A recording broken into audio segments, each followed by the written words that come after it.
নসিবউদ্দিন cobra ডাক দিয়া কয়, মা তোমার গরুও নিছে আল্লাহ, ফুতও নিছে আল্লাহ, নাতিও নিছে, ফুতের বউ নিছে, কিছুই রাখে নাই। তুমি কাঁদতেছো কিসের জন্য? কানলে কি আমার আল্লাহ তোমার নাতি ফিরত দিবনি? কইরা জানি না। কি কানলে কি নাতি ফিরত দিবনি? আমরা তো চিল্লায় চিল্লায় কান্দি, কেউ কি ধরে রাখতে পারছেন? রুহ কি ফিরত আসছে? যত মহব্বত মারা যাওয়ার পরে দেখা যায়, কিন্তু এই মহব্বত 3 দিনের বেলায় শেষ। ঠিক কিনা বলেন? ওই মহিলা নাচতে কয়, বাবারে জীবনে কোনদিন মারা জিন্দা হইতে দেখি নাই, তাইলে কি আমার আল্লাহ আমারটা ফিরত দিব কেমনে? নসিবউদ্দিন কোবরা পাগলা ডাক দিয়া কয়, তুমি কি চাও নাতি আইতো? অবশ্যই চাই। আল্লাহ তো দিত না, টেনশন করিস, তা ব্যবস্থা করতেছি। আরে একটু আসতে কোন, কালকে যদি ওই আমরা অভাবী ভাই সাহেবরা যদি কয় তার পত্রিকা ওয়াজ করছে বেশি না, এই দেন আমার একটা কিতাব আছে, এই কিতাব বেদে মারেফত ইয়াদে খুদা, ইমাম হযরত সৈয়দ মোহাম্মদ ইসহাক রহমাতুল্লাহ আলাইহি, মরহুম পীর সাহেব সরমুনাই।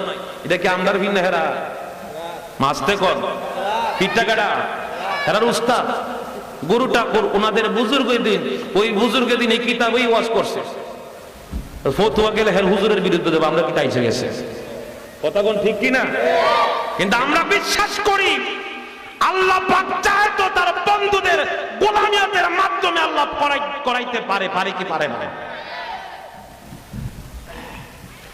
আমি আল্লাহ যদি দেয় তাইলে তো আমি নিতাম, কো টেনশন কইরো না। তোমার নাতির কবর কই? ওই সামনে। কবরের কাছে গিয়া কয়, কুম বিইজনিল্লাহ, জিন্দা হয়ে যা। আল্লাহর কুদরতে মরা জিন্দা হয়ে গেছে।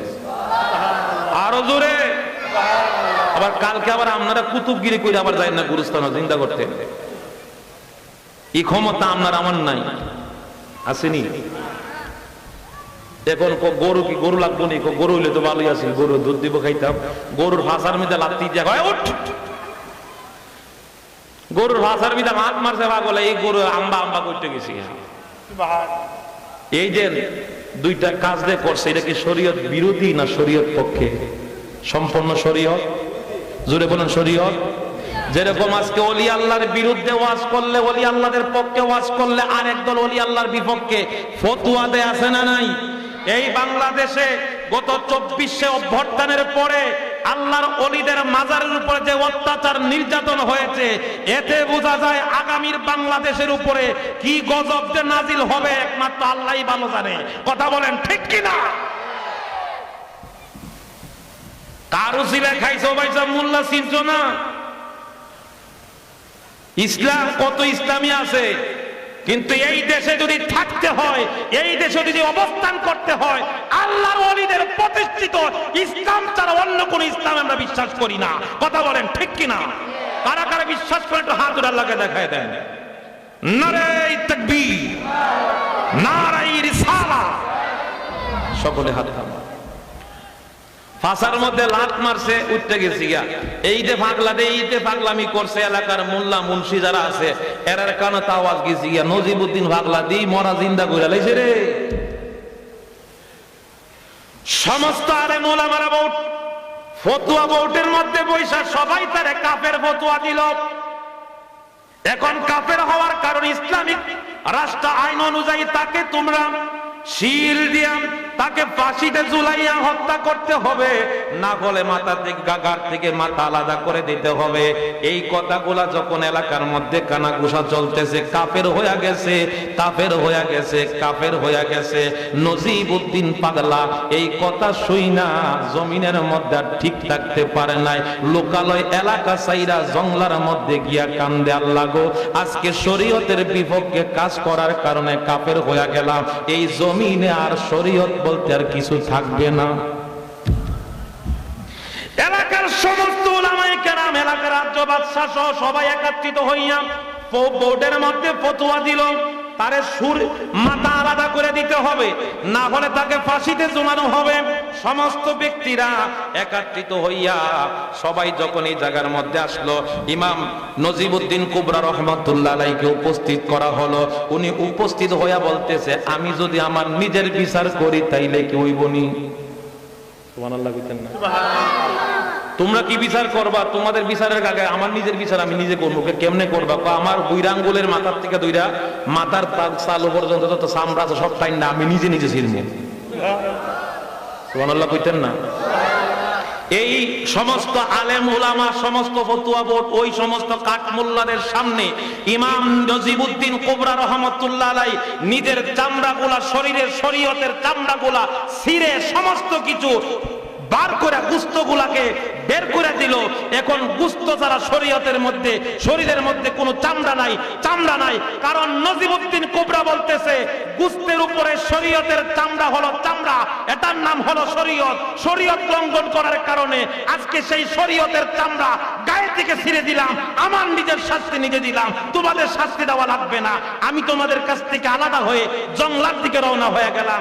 এই চামড়াগুলা নিয়া, চামড়া পরিহিত, চামড়া সুলাইনা দেহ নিয়া, গোশত ওই বের হয়ে গেছে, ওই ক্ষত বিক্ষত দেহ নিয়া নজিবউদ্দিন কুবরা জঙ্গলার মধ্যে গিয়া সাজদার মধ্যে পুরা কান্দে।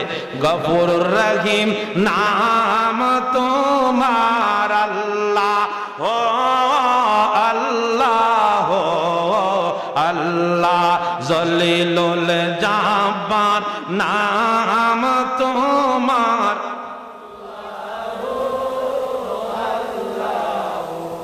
গফুর রহিম নাম তোমার আল্লাহ, হো আল্লাহ, হো আল্লাহ, জলিলুল জাব্বার নাম তোমার।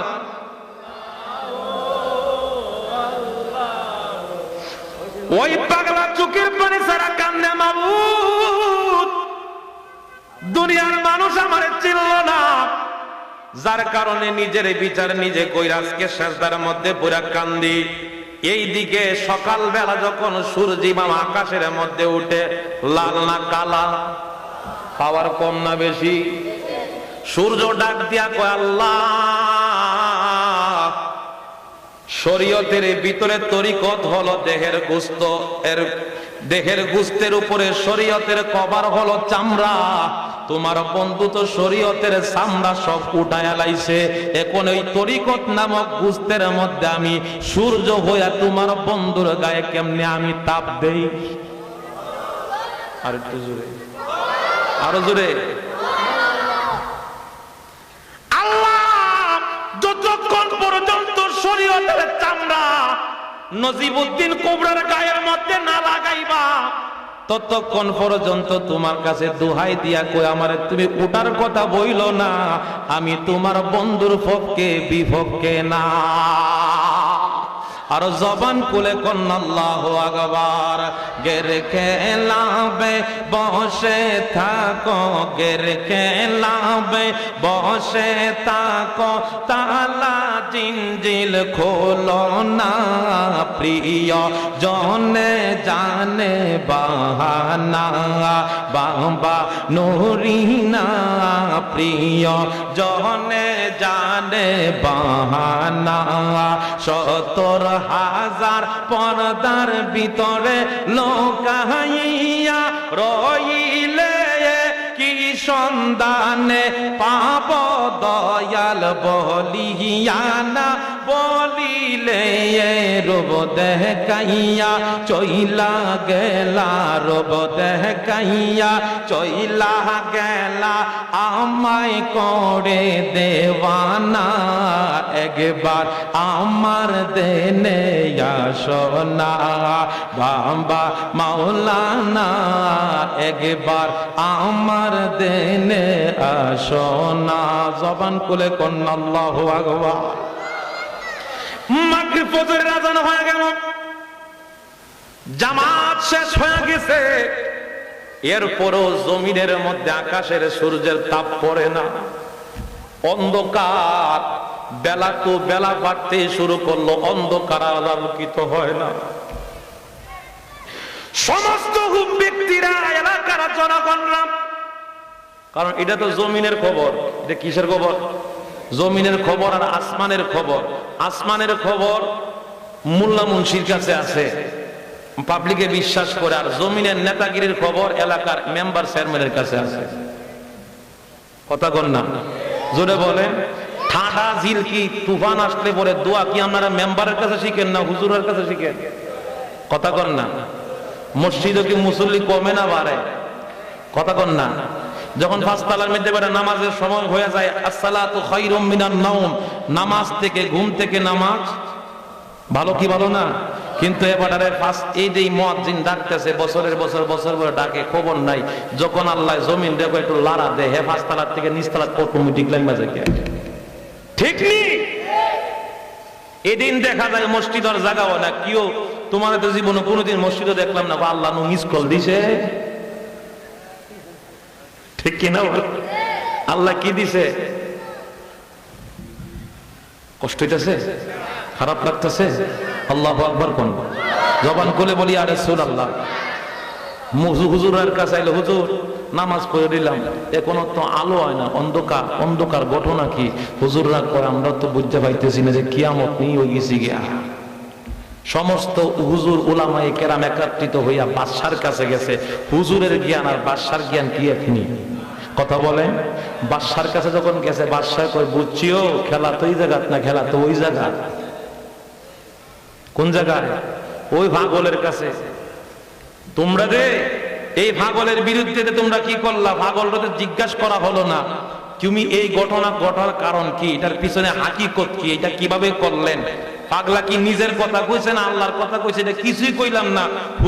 হুজুকে বাঙালির ডক যেমনে মন চায় এমনি বেটার কাপের ফতুয়া দিয়ে বইছে। আছে না এমন? জোরে বলেন, আছে না নাই?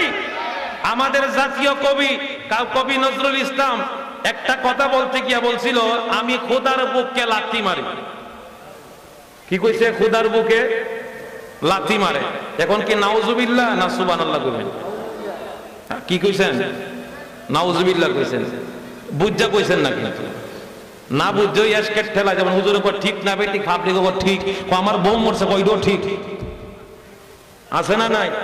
এই ঠিক না বেটিকা ঠিকের উপরে আমরা ওয়াজ বোঝার চেষ্টা করে না। কইছে খোদার বুকে লাথি মারি। সমস্ত আলেম ওলামারা বোর্ড বৈশা ফতোয়া দিল। বিদ্রোহী কাজী নজরুল ইসলাম সে আশেকের নামে একটা সিটিং, এবং সে একদম ডাইরেক্ট কাফের।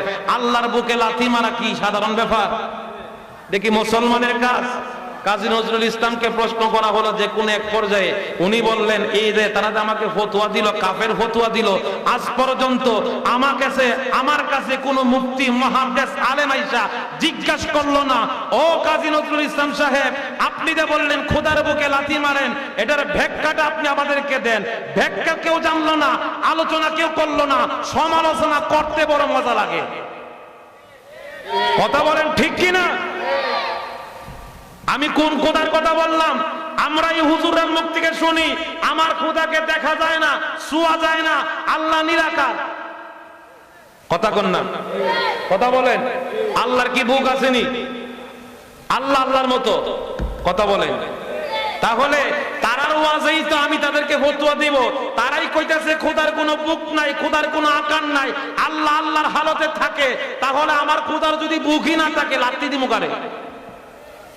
আমি তো ওই খোদার বুকে লাথি মারি যেই খোদাকে মাটি দিয়া, পেট দিয়া, সন দিয়া, পাছার মধ্যে বাদ দিয়া মূর্তি বানায় খোদা বানায়, ওই খোদার বুকে লাথি মারি কইছে। কথা কি বুঝছে কিচ্ছু? এই তো কথা। এটাই কি কয় হাকিকত না বুঝলে কিছুই বুঝলেন না।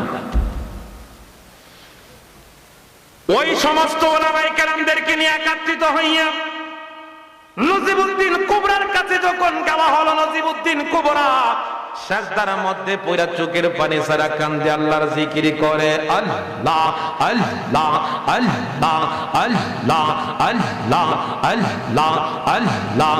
যেমন ভাবে আজকে আমরা যার বলছি ওলির দরবারে উপস্থিত হয়েছি, দুনিয়ায় তাকে কেউ চিনে নাই, কিন্তু যখন আমাদের কাছ থেকে শরীয়তের পর্দা নিয়ে আল্লাহর ওলি আব্দুল খালেক রহমাতুল্লাহ আলাইহি চলে গেলেন, তখন হারানোর পরে বুঝি আমরা সম্পদ কি হারাইছি।